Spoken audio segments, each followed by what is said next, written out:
Sa mundong ng boxing, may mga talaan ng mga manlalaban na bumubukas at naglalaho, ngunit may mga ilan na sumisiklab at naglalabas ng kanilang kakayahan ng todo-todo.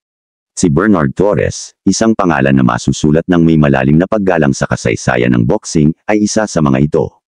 Si Bernard Torres, mula sa Pilipinas, ay isang pangalang namumukod-tangi sa kasalukuyang yugto ng mundo ng boxing. Hindi lamang sa dahil sa kanyang matagumpay na karera, kundi sa kanyang 3 magkasunod na panalo sa amateur laban kay Mark Magnifico Magsayo, isang world-class Filipino boxer.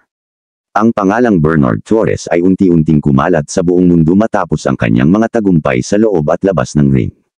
Isa siyang bituin na lumitaw mula sa dilim ng boxing, at siya'y kinikilala hindi lamang sa Pilipinas kundi sa buong mundo. Ang pagtatagumpay ni Torres ay hindi lamang limitado sa Pilipinas, kundi siya'y naging isang kilalang pangalan sa Norway. Ang bansang ito ay sumusuporta sa kanyang karera at kinikilala ang kanyang mga kakayahan sa loob ng ring. Ang pag-aangat ng kanyang pangalan sa Norway ay nagbibigay dagdag karangalan sa mga Pilipino sa ibang bansa. Si Bernard Torres ay hindi lamang isang magaling na manlalaban, kundi isa rin siyang inspirasyon para sa mga kabataan na may pangarap sa boxing.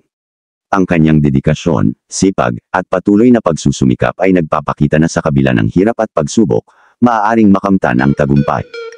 Sa kabuuan, ang kwento ni Bernard Torres ay isang inspirasyon para sa lahat.